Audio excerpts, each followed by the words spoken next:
نحمدہ ونسلم ونصلی علی رسولہ الکریم اما بعد فاعوذ باللہ من الشیطان الرجیم بسم اللہ الرحمن الرحیم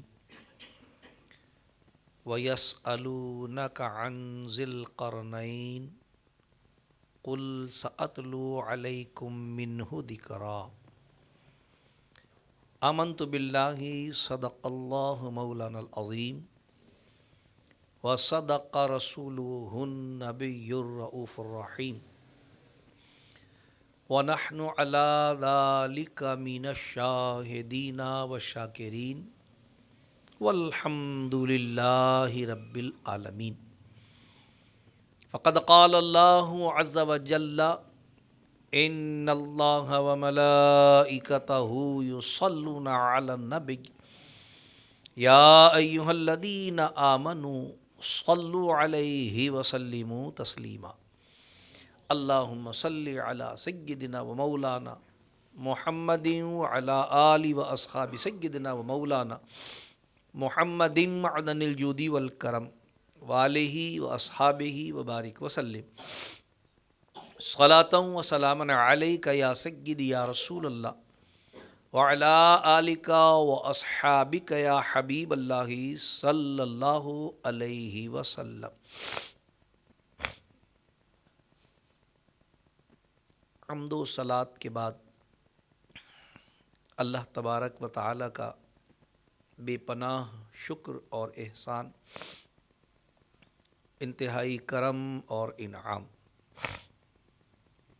کہ اس نے ہم جیسے گناہ گاروں، سیاہ کاروں، خطا کاروں، بے عمل اور نکمے بندوں کو اس کار خیر کی توفیق مرحمت فرمائی کہ اس کی مقدس کتاب کا مبارک درس سننے اور سنانے کی نیت سے یہاں جمع ہے۔ ہزاروں درود اس نبی مکرم فخر دو عالم نور مجسم صلی اللہ تعالی علیہ وسلم کی ذات والا صفات پر کہ جن کی محبت ہمارے ایمان کی جان، جن کی غلامی ہمارے سروں کا تاج اور جن کی اطاعت دنیا اور آخرت میں کامیابی اور کامرانی کی ضمانت۔ ہزاروں سلام ان کے ازواجین مطہرات، اہل بیت اطہار، صحابہ کرام، خلفائے راشدین رضوان اللہ تعالی علیہم اجمعین پر۔ حصول برکت کے لیے قرآن کریم سے سورہ کہف شریف کی آیت نمبر 83 تلاوت کرنے کی سعادت حاصل کی۔ اللہ تبارک و تعالیٰ سے دعا ہے کہ اللہ کریم مجھ گناہ گار کو حق کہنے کی توفیق عطا فرمائے۔ اللہ پاک ہم سبھی کو حق کے قبول کرنے اور اس پر عمل کرنے کی سعادت عطا فرمائے۔ گزشتہ 82 آیات مبارک تقریباً 10 دروس میں آپ حضرات مختصر ان کی تشریح اور تفسیر سماعت فرما چکے ہیں۔ آپ نے غور کیا کہ سورہ مبارکہ میں اللہ تبارک و تعالی نے جہاں بعض اور دوسرے احکامات مثلاً قرآن کریم کی فضیلت، توحید کی عظمت، اس کے ساتھ ہی ساتھ اللہ تبارک و تعالی نے ایمان والوں کی فضیلت،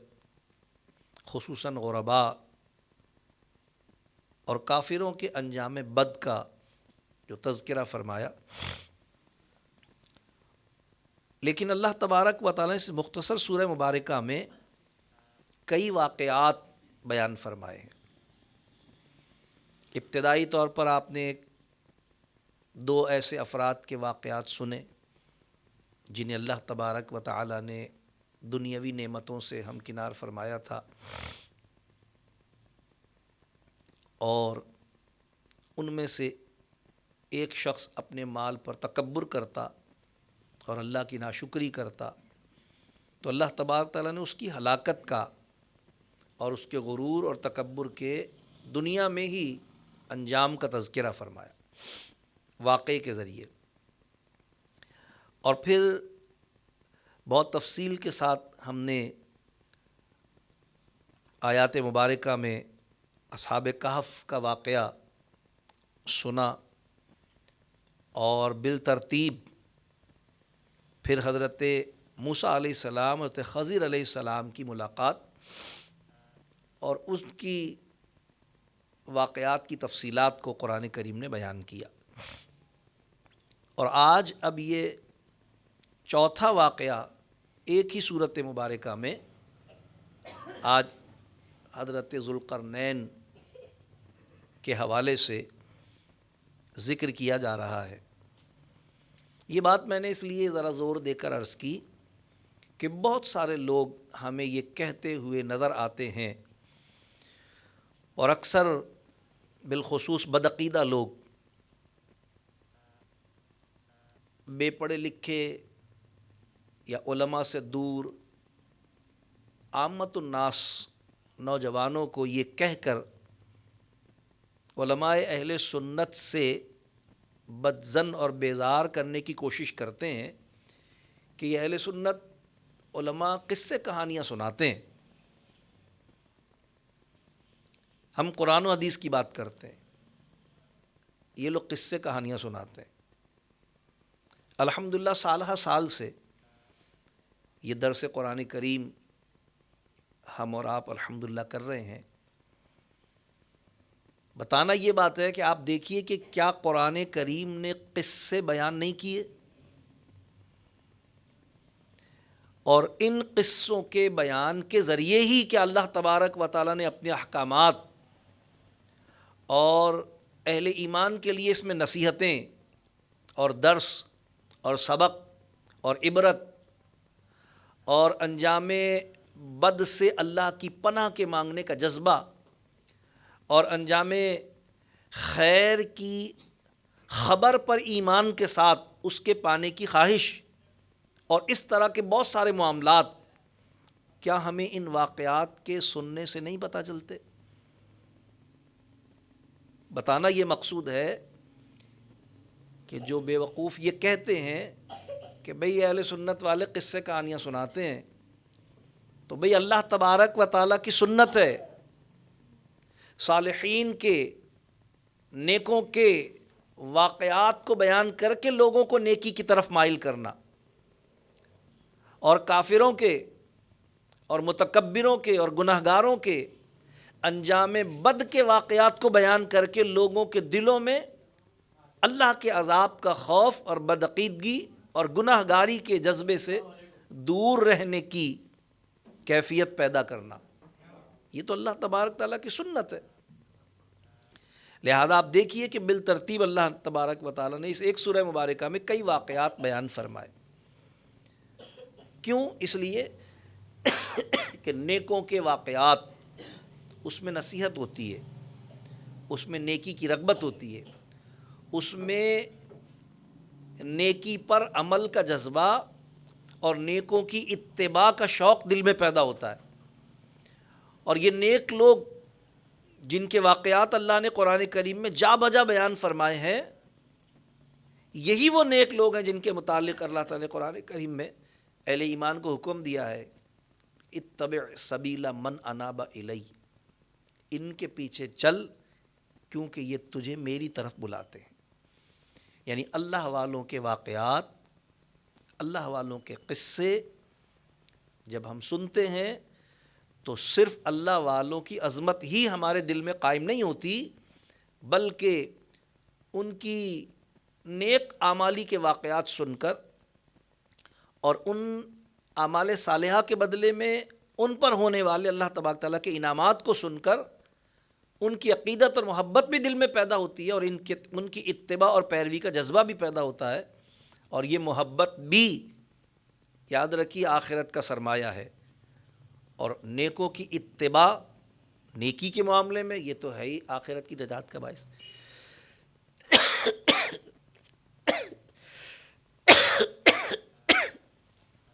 لہذا اس چیز کو ذہن میں رکھنا انتہائی اہمیت کا حامل ہے۔ درود پاک پڑھی اللہ کو۔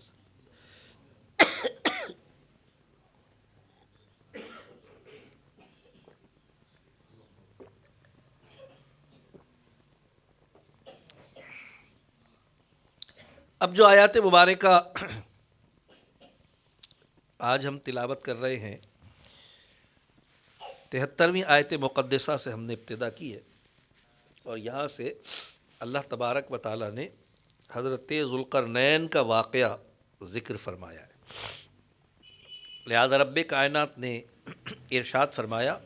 وَيَسْأَلُونَكَ عَنْ ذِي الْقَرْنَيْنِ، اے میرے پیارے محبوب علیہ السلام، آپ سے جناب ذوالقرنین کے متعلق سوال کرتے ہیں۔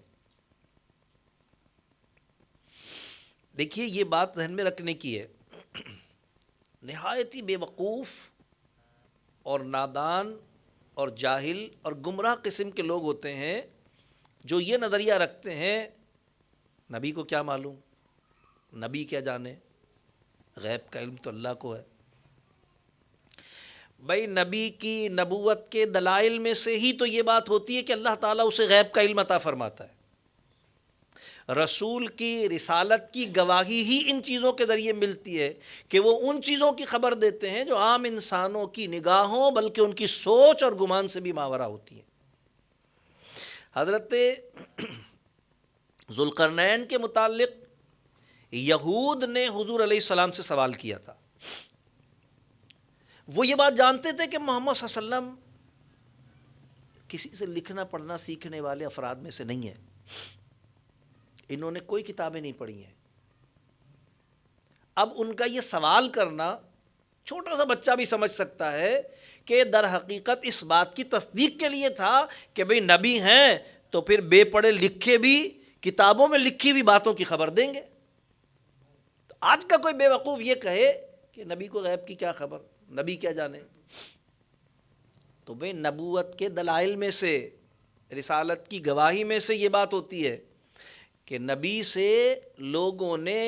نبوت کی دلیل کے طور پر سوال کیے، اور اللہ تبارک و تعالیٰ نے اپنے نبیوں کو، حضور علیہ السلام تو امام الانبیاء ہے، اللہ اکبر، سرکار کی تو بات ہی کیا ہے، ہمیشہ اللہ تعالیٰ نے اپنے نبیوں کو اپنی بارگاہ سے علم خصوصی بذریعہ وحی عطا فرمایا۔ ہمارا یہ ایمان ہے کہ انبیاء کرام جو علم رکھتے ہیں، اور صرف انبیاء کے لیے نہیں ہے، یہ یاد رکھنا چاہیے دنیا میں جس کے پاس بھی جو کچھ بھی اللہ کی عطا سے ہے، تو یہ ہم نے کب دعویٰ کیا کسی بھی صحیح العقیدہ اہل سنت عالم دین نے کہ حضور علیہ السلام اگر غیب کا علم رکھتے تو وہ سرکار کا ذاتی ہے؟ ہر صحیح العقیدہ اہل سنت عالم دین اپنے پیروکاروں کو، اپنے عقیدت مندوں کو عقائد اہل سنت میں یہ بات سمجھاتا ہے کہ اللہ تبارک و تعالی عالم الغیب والشہادہ ہے، حضور علیہ السلام اللہ کی عطا سے غیب جانتے ہیں، یہی ہمارا عقیدہ۔ حضور سے سوال کیا گیا، یہاں بھی یہی معاملہ ہے کہ یہود نے بطور امتحان، بطور آزمائش کہ بھی دیکھیں کیا جواب دیتے ہیں، یہ حضور علیہ السلام سے سوال کیا کہ بھئی وہ کون سا بادشاہ تھا کہ جس نے مشرق اور مغرب کی سیر کی اور پوری دنیا پہ حکومت کی۔ ظاہر یہ ایک تاریخی بات تھی جس کا توریت میں تذکرہ تھا۔ انہوں نے اس بات کی تصدیق کے لیے کہ اگر یہ واقعی نبی ہیں تو پھر پچھلے نبیوں کے معاملات، پچھلی کتابوں کے معاملات اگر واقعی یہ جو بیان کرتے ہیں اللہ کی کتاب ہے تو بتائیں گے، لہذا سوال کیا گیا۔ اللہ تبارک تعالیٰ فرما رہا ہے حبیب علیہ السلام آپ سے جناب ذوالقرنین کے متعلق سوال کرتے ہیں۔ قل سأتلو علیکم منہ ذکرا، حبیب علیہ السلام آپ فرمائیے، بیٹھو اطمینان سے، ہم تمہیں ان کا سارا تذکرہ سناتے ہیں۔ اللہ تبارک تعالیٰ فرمائے حبیب علیہ السلام فرمائیے بیٹھو سناتے ہیں تمہیں تذکرہ ان کا. تو حضور علیہ السلام جو تذکرہ سنا رہے ہیں، ظاہر حضور علیہ السلام نے کسی تاریخ کی کتاب میں سے اس کا مطالعہ نہیں کیا تھا، کسی تاریخ دان کی صحبت میں بیٹھ کر ان کے واقعات کو نہیں سنا تھا. حضور علیہ السلام کہہ رہے ہیں بیٹھو میں بتاتا ہوں، تو ظاہر اللہ کی وحی سے بتا رہے ہیں، اور یہ دلیل تھی حضور علیہ السلام کے اللہ کا نبی ہونے کی. لہذا حضرت نبی کریم علیہ السلام نے ارشاد فرمایا کہ بھئی ہم تمہیں سناتے ہیں ان کی. ذوالقرنین یہ لقب تھا، اور نام ان کا اسکندر تھا. ذوالقرنین ان کا لقب تھا. قرن کہتے ہیں کنارے کو. قرنین عربی میں، عربی واحد زبان ہے جس میں دو کے لیے جمع کا لفظ استعمال نہیں ہوتا، بلکہ اس کے لیے تثنیہ کا صیغہ استعمال ہوتا ہے. تو قرنین یعنی دو کنارے. تو یہ جو جناب سکندر کو ذوالقرنین کہا جاتا ہے، اس لیے کہا جاتا ہے کہ انہوں نے زمین کی مشرق سے مغرب اور شمال سے جنوب دونوں کناروں کی سیر فرمائی. تو اس اعتبار سے ان کی یہ جو کہنا چاہیے کہ کنیت کے طور پر کہہ لیں، یہ ذوالقرنین لفظ استعمال ہوتا ہے، ورنہ اصل میں نام ان کا جو ہے وہ میں نے بتایا اسکندر ان کا نام ہے. اسکندر بن فیلقوس یونان کے تھے، یہ یونان کی رہائشی تھے، اور ساری دنیا پر آپ کی بادشاہت قائم ہوئی. اور مفسرین کرام نے لکھا ہے کہ حضرت خضر علیہ السلام، جن کا بھی پیچھے واقعہ گزرا ہے، یہ حضرت خضر علیہ السلام کے خالہ زاد بھائی تھے، ایک ہی زمانے، یعنی اس کے فوراً بعد کے یہ ہے. تو حضرت خضر علیہ السلام کے خالہ زاد بھائی تھے، اور وزیر بھی بنے ان کے، یہ حضرت خضر علیہ السلام کے. پھر اللہ نے ان کو بادشاہت بھی عطا فرمائی. اور بعض علماء کرام نے، یعنی اس میں علماء کا اختلاف ہے، بعض علماء کرام نے آپ کا نبی ہونا بیان کیا ہے، جیسا کہ حضرت خضر علیہ السلام کے متعلق میں نے عرض کیا تھا کہ بعض علماء نے ان کے نبی ہونے کا قول کیا ہے. اور اعلیٰ حضرت امام احمد رضا فاضل و محدث بریلوی رحمۃ اللہ تعالی علیہ نے ان کے نبی ہونے ہی کا قول کیا ہے، اور اس پر دلیل قائم فرمائی ہے جو میں پیچھے عرض کر چکا ہوں کہ موسیٰ علیہ السلام ان کے پاس علم لدنی کے سیکھنے کی غرض سے شاگردی کے طور پر حاضر ہوئے تھے، اور یہ بات خلاف قانون ہے کہ کوئی نبی غیر نبی کی شاگردی اختیار کرے. تو ان کے متعلق بھی بعض مفسرین نے لکھا کہ یہ نبی تھے، اور بعض نے کہا کہ نبی نہیں تھے بلکہ اللہ تبارک تعالیٰ نے ان کو علم و حکمت عطا فرمائی تھی، بادشاہت عطا فرمائی تھی. مفسر کرام نے فرماتے ہیں کہ 4 بادشاہ ایسے گزرے ہیں جنہوں نے پوری دنیا پر حکومت کی ہے. ان میں سے 2 مسلمان اور 2 کافر. جو 2 مسلمان گزرے ان میں ایک حضرت سلیمان علیہ السلام اور ایک ہی حضرت اسکندر. اور جو 2 کافر گزرے ان میں کہا گیا کہ ایک بخت نصر اور ایک نمرود. یہ 2 افراد وہ تھے جنہوں نے پوری دنیا پر بادشاہت کی کفار میں سے، اور یہ 2 وہ اہل ایمان تھے جنہیں اللہ تبارک و تعالیٰ نے پوری دنیا پر بادشاہت عطا فرمائی صاحب ایمان ہونے کے حوالے سے. تو حضور علیہ السلام کی بارگاہ میں یہود نے سوال کیا، اور حضور علیہ السلام نے یہ نہیں کہا کہ مجھے پتہ ہی نہیں ہے، یا یہ مجھ سے کیوں پوچھ رہا، مجھ سے میرے دین کی کوئی بات پوچھو، بلکہ اللہ تبارک تعالیٰ نے آیت مبارکہ کہہ رہی ہے رب کائنات میں قل سأتلو علیکم منہ ذکرا. حبیب علیہ السلام آپ فرمائیے میں تم پر تلاوت کرتا ہوں، میں تمہارے سامنے بیان کرتا ہوں، میں تم پر ذکر کرتا ہوں ان کے واقعے کو. بیٹھو بھائی سناتا ہوں، میں تمہیں بتاتا ہوں. رب کائنات فرماتا انا مکننا لہ فی الارض وآتیناہ من کل شیء سببا. بے شک ہم نے اسے زمین پر قابو دیا. یہ حضور علیہ السلام اللہ تبارک و تعالیٰ کی وحی سے یہود کو بتا رہے ہیں کہ وہ ایک ایسے بادشاہ تھے جن کو اللہ تبارک تعالیٰ نے ساری زمین پر حکومت عطا فرمائی تھی. حضور ان کا تعارف کروا رہے ہیں اور بتا رہے ہیں کہ بھئی ان پر اللہ تبارک و تعالیٰ نے ایسا کرم فرمایا کہ انہیں رب کائنات نے پوری زمین پر حکومت عطا فرمائی. حضرت عبداللہ ابن عباس رضی اللہ عنہ فرماتے ہیں کہ اللہ تبارک و تعالیٰ نے ان کو 1600 برس عمر عطا فرمائی اور بیت المقدس کے قریب قریہ، ایک علاقہ چھوٹا سا محلہ زور کے نام سے ہے، وہاں پر انہوں نے وفات پائی اور وہاں ان کی قبر ہے. تو حضور علیہ الصلاۃ والسلام نے ارشاد فرمایا کہ بے شک اللہ تبارک و تعالیٰ نے انہیں زمین پر، ساری زمین پر حکومت عطا فرمائی اور ہر چیز کا سامان عطا فرمایا. یعنی مراد اس سے یہ ہے کہ اللہ تبارک و تعالیٰ نے آپ کو سلطنت کے جتنے ضروری اسباب ہوتے ہیں، یعنی فوج، مال، دولت، قوت، طاقت، ہتھیار، تمام اسباب اللہ تبارک و تعالیٰ نے آپ کو عطا فرمائے تھے. اور اب ان کے متعلق تذکرہ فرما رہے ہیں اس سفر کا، کیونکہ انہوں نے پوچھا تھا کہ وہ کون سا بادشاہ تھا اسراء زمین کا سیر کیا، سفر کیا. فرمایا فَأَتْبَعَهُ سَبَبًا، تو وہ ایک سامان کے پیچھے چلا، ایک سبب، ایک مقصد روانہ ہوا، سفر کیا اس نے. یعنی یہ خاص مقصد لے کر وہ روانہ ہوئے، اور سبب سے مراد سبب سفر ہی ہے، کوئی خاص سامان سفر اس سے مراد نہیں ہے، کیونکہ وہ تو اللہ تعالیٰ نے سبھی کچھ ان کو عطا کیا ہوا تھا، بلکہ ایک خاص مقصد، سبب سفر.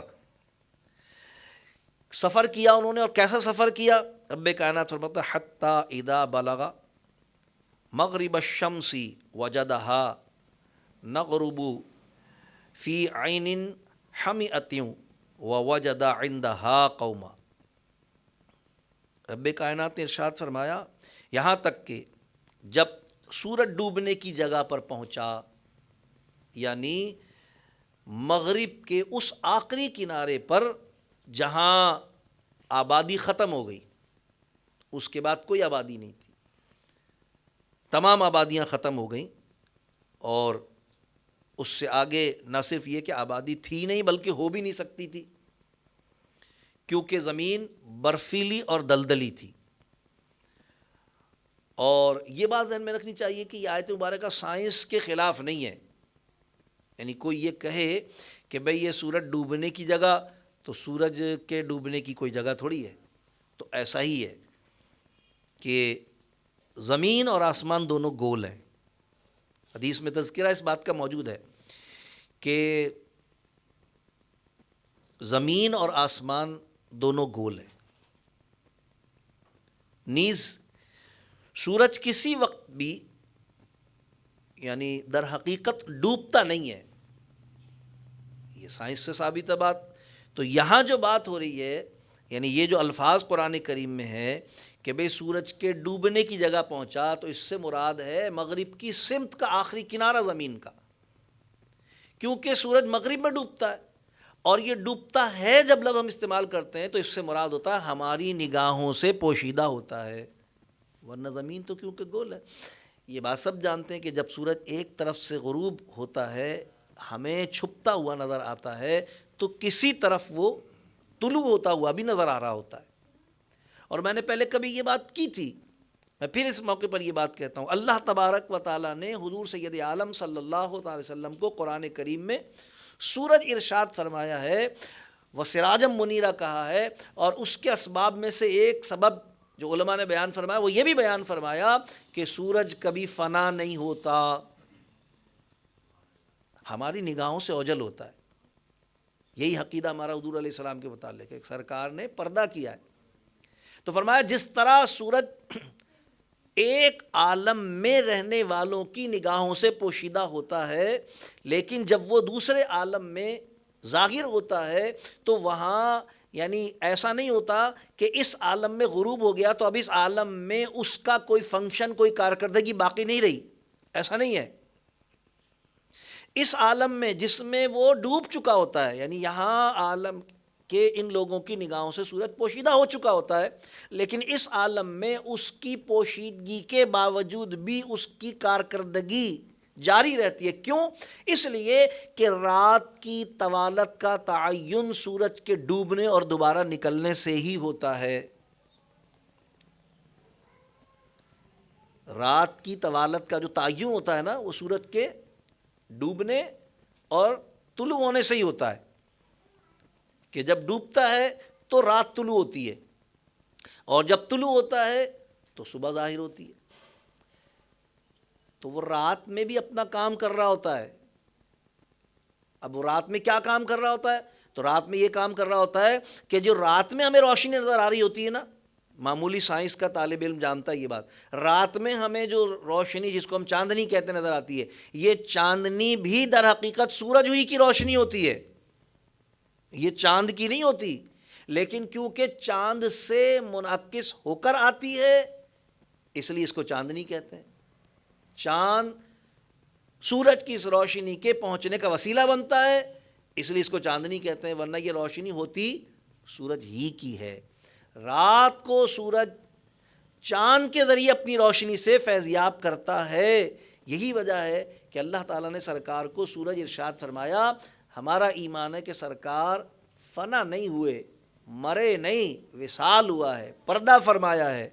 سرکار علیہ السلام کو اللہ نے سراج منیر فرمایا ہے، جس طرح سورج ہماری نگاہوں سے پوشیدہ ہونے کے باوجود چاند کے ذریعے ہمیں فیضیاب کرتا رہتا ہے، اسی طرح حضور سید عالم صلی اللہ علیہ وسلم جب اس دنیا میں حیات ظاہری کے ساتھ تشریف فرما تھے تو اپنے فیض سے لوگوں کو صحابیت کے منصب عطا فرما رہے تھے۔ ظاہر ہے حضور کے پردہ فرمانے کے بعد اب قیامت تک کوئی صحابی نہیں بنے گا۔ جب سرکار اپنی حیات ظاہری کے ساتھ دنیا میں تشریف فرماتے تو لوگوں کو اپنی صحبت سے صحابیت کے منصب عطا فرما رہے تھے، اور جب آپ سرکار علیہ السلام آج اپنے مدار پر انوار میں تشریف فرما ہے تو اپنے فیض سے لوگوں کی ولایت کے درجات اور مراتب عطا فرما رہے ہیں۔ اب حضور کی بارگاہ کا ہی فیض ہے، تقسیم ہو رہا ہے۔ الغرض بات دوسری طرف نکل گئی۔ میں عرض کر رہا تھا کہ رب کائنات نے ارشاد فرمایا تو حضرت ذوالقرنین کے متعلق کہ وہ چلے اور وہاں تک پہنچے کہ جو سورج کے ڈوبنے کی جگہ تھی، یعنی جہاں مغرب کے اس مقام پر کہ جہاں آبادی ختم ہو جاتی تھی، جس سے آگے نہ آبادی تھی نہ آبادی ہو سکتی تھی، لہذا وہاں تک آپ نے سفر کیا، وہاں تک پہنچے آپ، اور پھر فرمایا کہ فی عین حمیۃ ووجد عندہا قوما، تو اسے ایک سیاہ کیچڑ کے چشمے میں ڈوبتا پایا، یعنی ایسا نظر آیا جیسے کہ اس کیچڑ میں ڈوب رہا ہو، لیکن سورج کیچڑ میں نہیں ڈوبتا بلکہ زمین کے اس پار، وہ کیونکہ زمین تو گول ہے نا، زمین کے اس پار۔ تو اب یہ معاملہ بالکل ایسا ہی ہے جیسے ہم اگر ساحل سمندر کھڑے ہونا تو ہمیں نظر آئے گا کہ جیسے سورج پانی میں ڈوب رہا ہے۔ اگر ساحل سمندر کسی نے شام کے وقت نظارہ دیکھا ہو، اکثر لوگ جاتے ہیں دیکھنے کے لیے، تو کیا لگتا ہے؟ ایسا لگتا ہے سورج میں ڈوب رہا ہے، سورج جو ہے وہ سمندر میں ڈوب رہا ہے، حالانکہ ظاہر ہے سمندر میں بھی ڈوب رہا ہو سورج۔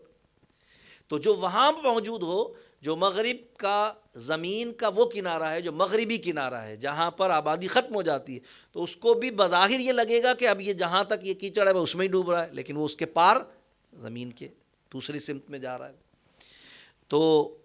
اللہ تبارک تعالیٰ نے ارشاد فرمایا کہ وہ وہاں تک پہنچے، اس مقام تک پہنچے، اور پھر وہاں تک پہنچنے کے بعد کیا ہوا؟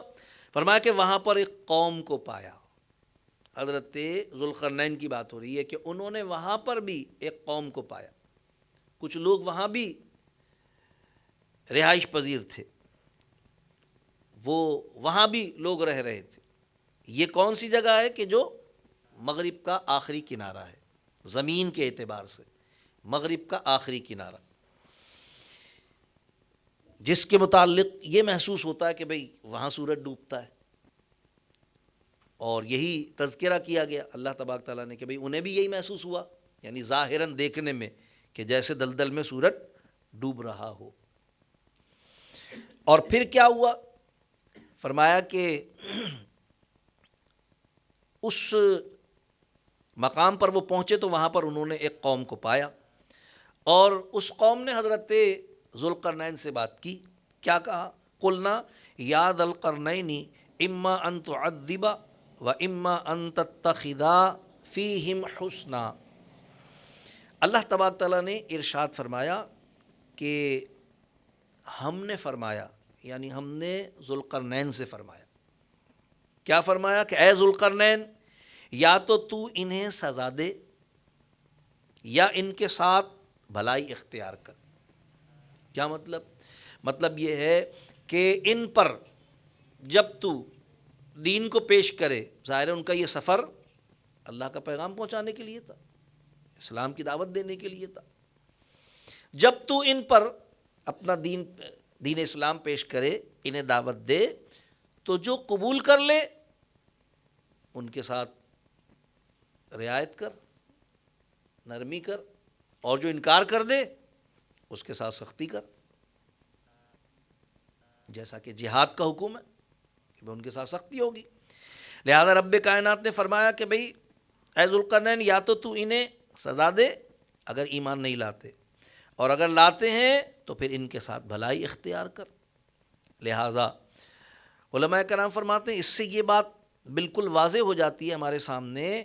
کہ بعض بندے اللہ تبارک و تعالیٰ کی طرف سے مختار ہوتے ہیں، یعنی اللہ انہیں اختیار عطا فرماتا ہے، اللہ تبارک تعالیٰ انہیں اختیار عطا فرماتا ہے، جیسا کہ اللہ نے یہاں حضرت ذوالقرنین کے متعلق ارشاد فرمایا کہ بھئی یا تو انہیں سزا دے یا تو انہیں ان کے ساتھ بھلائی کر۔ اللہ تبارک و تعالیٰ نے انہیں اختیار عطا فرمایا کہ جسے چاہیں سزا دیں اور جسے چاہیں معاف کر دیں، لیکن مراد اس سے کیا ہے؟ مراد اس سے یہی ہے کہ جو اختیار کرے گا دین کو اس کے ساتھ بھلائی کر،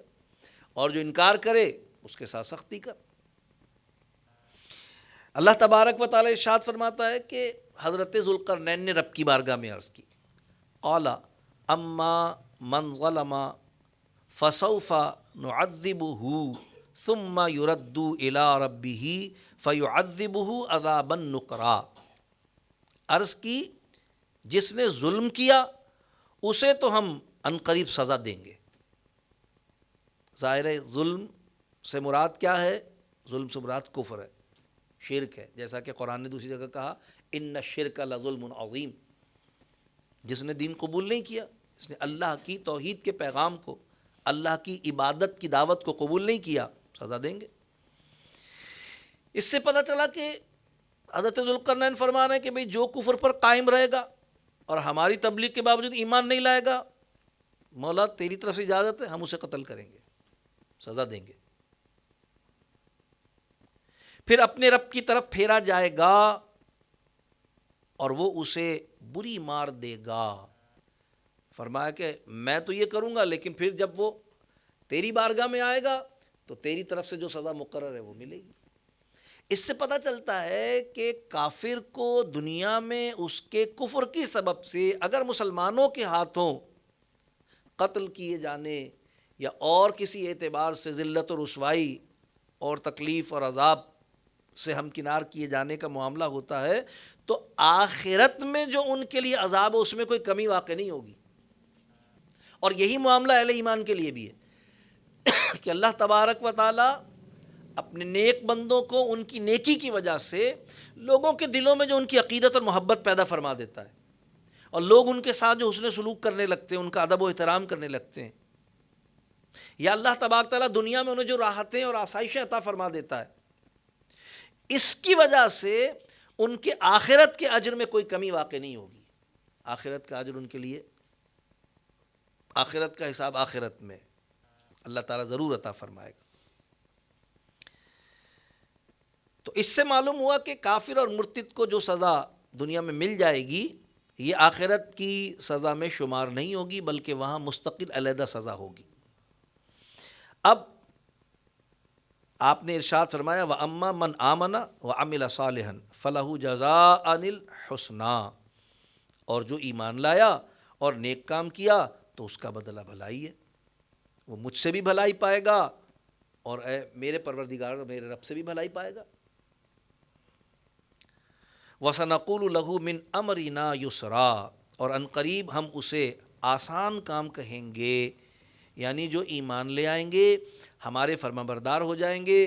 ہمارے پیروکار ہو جائیں گے، ہماری اتباع کریں گے، پیروی کریں گے، ہم ان کے لیے دنیا میں بھی آسانی پیدا کریں گے، یعنی حضرت ذوالقرنین فرما رہے ہیں ہم بھی ان کے لیے آسانی کریں گے اور اللہ تعالیٰ بھی آخرت میں ان کے لیے آسانی فرمائے گا۔ آسان کام لیں گے، اچھی اجرت دیں گے اس کو۔ مومن پر آسانی ہوتی بھی ہے اور ہونی بھی چاہیے، اور حضور سید عالم صلی اللہ تعالی علیہ وسلم نے وہ جو مومن کی تعریف بیان فرمائی نا کہ بہترین تم میں سے وہ ہے جس کی ذات سے لوگوں کو نفع پہنچے، تو صوفیہ کرام اس کا معنی اور مفہوم یہی کرتے ہیں کہ جو شخص لوگوں کے لیے آسانیاں پیدا کرتا ہے، اگر وہ صاحب ایمان ہے تو اللہ تبارک تعالیٰ اس کے لیے دنیا میں بھی، قبر میں بھی اور حشر میں بھی آسانی پیدا فرمائے گا۔ اگر وہ صاحب ایمان نہیں بھی ہے تو اللہ تبارک تعالیٰ کم از کم دنیا میں تو اس کے لیے آسانی پیدا فرمائے گی۔ تو رب کائنات ارشاد فرماتا ہے، حضرت ذوالقرنین نے یہ بات ارشاد فرمائی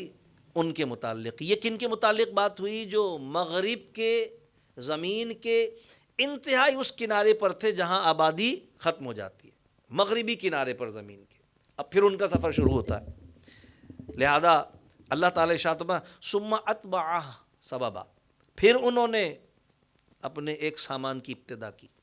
پھر ایک سامان کے پیچھے چلا، یعنی پھر ایک سبب اختیار کیا، پھر ایک سفر اختیار کیا، دوبارہ سفر کا آغاز کیا،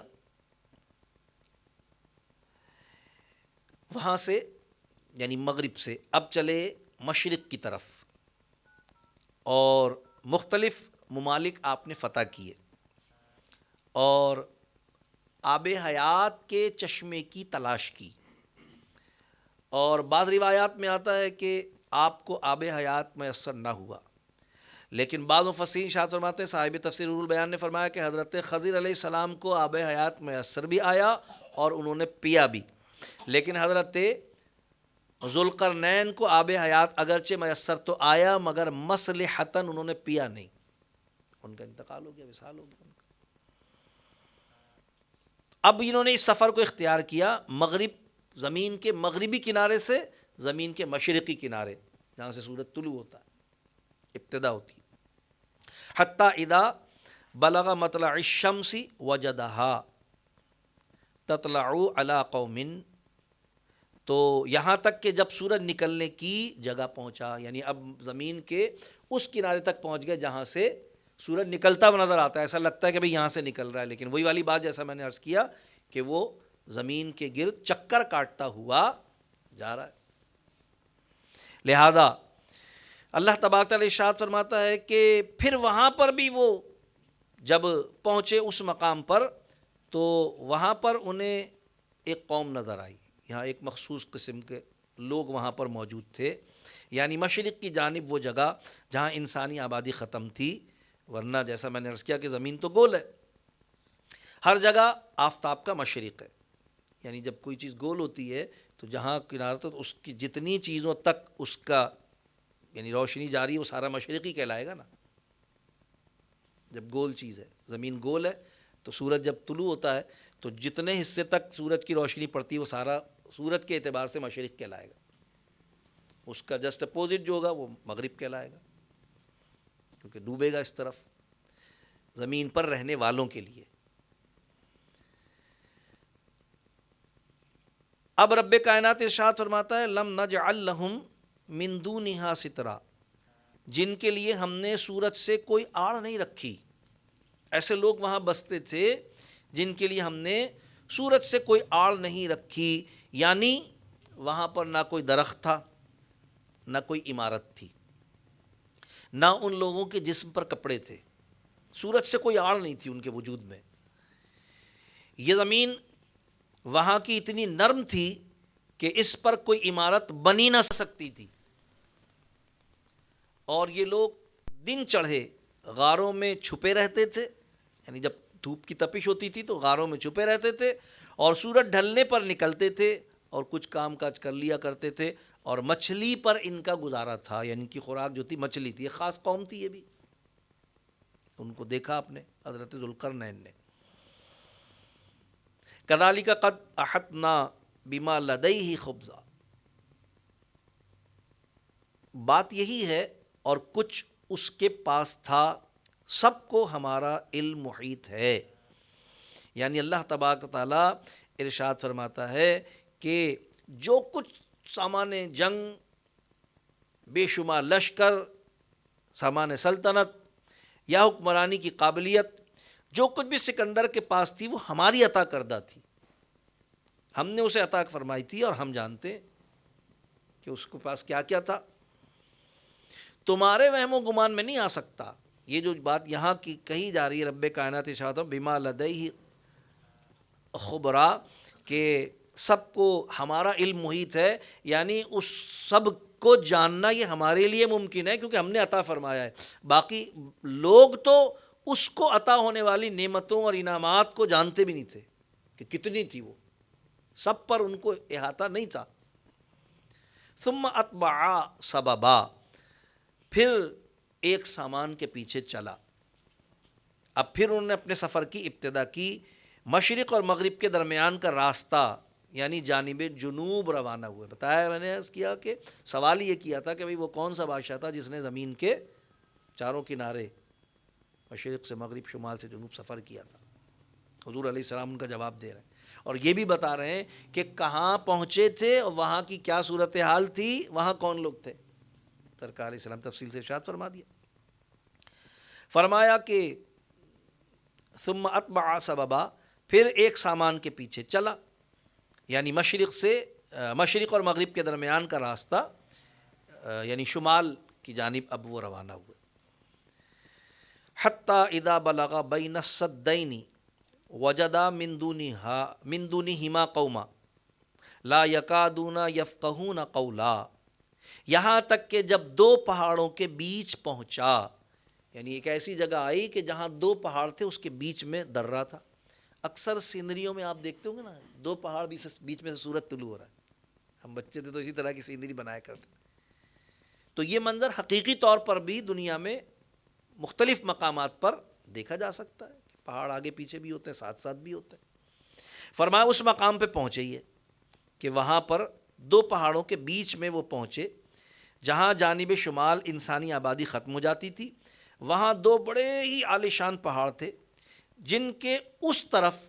ایک قوم آباد تھی جن کو یاجوج ماجوج کہا جاتا ہے۔ دو پہاڑوں کے بیچ کے راستے سے وہ آ جایا کرتے تھے اس طرف، اور پھر قتل و غارت گری کیا کرتے تھے، فتنہ اور فساد کیا کرتے تھے، لوٹ مار کیا کرتے تھے اس طرف رہنے والوں کے لیے۔ بعض مفسرین نے فرمایا کہ یہ جگہ ترکستان یعنی موجودہ ترکی میں ہے، اور اس کے مشرقی کنارے پر یہ مقام واقع ہے جس کا تذکرہ یہاں کیا گیا ہے۔ صاحب روح البیان نے اس کا ذکر کیا۔ تو اللہ تبارک تعالیٰ ارشاد فرماتا ہے کہ ان سے ادھر کچھ ایسے لوگ پائے کہ کوئی بات سمجھتے معلوم نہ ہوتے تھے، سننے سمجھنے کو تیار نہیں تھے، کوئی بات، جنونی لوگ تھے، فتنہ اور فساد کرنے والے تھے۔ اور یہاں جو لوگ تھے یہ امن والے لوگ تھے، لہٰذا یہ جو لوگ تھے یہ کوئی زبان دوسری بولتے ہوں گے۔ حضرت ذوالقرنین نے ان سے کلام فرمایا۔ حضرت ذوالقرنین اللہ تبارک و تعالیٰ کی عطا سے تمام زبانیں جانتے تھے۔ بہت سارے انبیاء کرام علیہم الصلاۃ والسلام کو اللہ تبارک تعالیٰ نے اس طرح کی صفات عطا فرمائی، اور یہ اس لیے بھی ضروری ہے کہ جو نبی جس قوم کی طرف بھی جاتا ہے، اللہ تبارک تعالیٰ ہو ہی نہیں سکتا کہ اس قوم سے کلام کی صلاحیت اسے نہ دے، پھر جانے کا فائدہ کیا ہوگا۔ اور یہ تو انبیاء کی بات تھی۔ میں آپ کی خدمت میں عرض کرتا ہوں، ابو داؤد شریف میں ایک واقعہ ہے۔ حضور سید عالم صلی اللہ تعالیٰ علیہ وسلم نے مسلمانوں کا ایک لشکر جب ایران کی طرف روانہ فرمایا، صحابہ کرام نے عرض کی کہ یا رسول اللہ صلی اللہ علیہ وسلم، آپ جس مقام کی طرف ہمیں بھیج رہے ہیں نا، ہم وہاں کی زبان نہیں جانتے، ہم وہاں جائیں گے تو ان پر دعوت اسلام کیسے پیش کریں گے؟ ظاہر ایک ان کے لیے یہ سوال تھا۔ حضور علیہ الصلوۃ والسلام، حدیث پاک میں آتا ہے، سرکار علیہ الصلوۃ والسلام نے ارشاد فرمایا کہ تم مجھ سے اللہ تبارک و تعالیٰ کی عطا کردہ برکت حاصل کرو۔ وہ برکت کیا تھی؟ حضور علیہ السلام نے اپنا لعاب دہن ان کے منہ میں ڈالا۔ صحابہ کرام فرماتے ہیں کہ ہم نے سوچا کہ جب سرکار نے لعاب دہن ڈالا ہے تو اب اس سے بولنا کیسے؟ فرماتے ہیں جو جس علاقے میں گیا، صبح سو کر اٹھا تو وہاں کی زبان بولنے لگا۔ جو جس علاقے میں گیا، یہ صرف وہیں کے لیے نہیں، اور اس سے متعلقہ جو علاقے تھے جہاں بھی گیا، جب وہ اٹھا تھا تو وہ وہاں کی زبان بول رہا تھا، فصیح و بلیغ۔ یہ اللہ تبارک و تعالیٰ نے حضور علیہ السلام کے معجزات میں سے اس چیز کو رکھا۔ تو انبیاء کرام علیہم الصلاۃ والسلام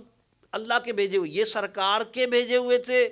تو سرکار علیہ السلام کے معجزے کی برکت ان کو ملی۔ تو جنہیں اللہ تبارک تعالیٰ بھیجے تو کیا اللہ کی قدرت ان کے شامل حال نہیں ہوگی؟ یقیناً ہوگی۔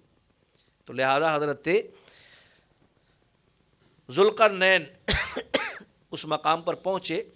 اور وہاں پر آپ نے ان سے گفتگو فرمائی، اور پھر انہوں نے حضرت ذوالقرنین کو اپنا احوال سنایا۔ وہ احوال جو تھا وہ یاجوج ماجوج سے امن حاصل کرنے کا تھا، کیونکہ آپ وہ دیکھ رہے تھے کہ ان کے پاس تو بڑا لشکر ہے، بڑی طاقت ہے، بادشاہت ہے، اختیار ہے، اور یہ ہمیں اسلام اور دین کی دعوت بھی دے رہے ہیں، تو کیوں نہ ہم ان کی سربراہی، ان کے دین کو بھی اور ان کی بادشاہت کو بھی قبول کریں، تو یہ ہمیں اس مصیبت سے نجات دیں گے۔ وہ مصیبت کیا تھی؟ وہ یاجوج ماجوج کی مصیبت تھی، جس کا تذکرہ پھر اگلی آیات مبارکہ میں تفصیلاً اللہ تبارک و تعالیٰ نے ارشاد فرمایا ہے۔ ہم انشاءاللہ العزیز آئندہ آیات مبارکہ میں پھر اس کی تفصیلات آپ حضرات کی خدمت میں عرض کریں گے۔ اللہ تبارک و تعالیٰ کی بارگاہ میں دعا ہے کہ اللہ تبارک تعالیٰ ہم سب کو عقیدہ حق، اہل سنت و جماعت پر استقامت اور ایمان پر خاتمہ بالخیر نصیب فرمائے۔ اللہ تبارک تعالیٰ اپنے نبیوں کی تعظیم، تکریم، محبت اور احترام ہمارے دلوں میں قائم اور جاری فرمائے، بالخصوص امام الانبیاء صلی اللہ تعالیٰ علیہ وسلم کے، جن کی محبت کے بغیر کوئی مومن کامل ہو ہی نہیں سکتا۔ اللہ تبارک و تعالیٰ سرکار علیہ الصلوۃ والسلام کی محبت اور قرآن کریم فرقان حمید، جو کہ حضور علیہ الصلوۃ والسلام کے معجزات میں سے عظیم ترین معجزہ ہے، اللہ تبارک تعالیٰ قرآن کی محبت بھی، اس کے پڑھنے کی محبت، اس کے سمجھنے کی محبت، اس کے احکامات پر عمل کرنے کی محبت، اور اس کی تعلیم اور اس سے ملنے والے پیغام کو دوسروں تک پہنچانے کی محبت اللہ تعالیٰ ہمارے دلوں میں جاگزیر اور ہماری زبانوں پر جاری و ساری فرمائے۔ وآخر دعوانا ان الحمد للہ رب العالمین۔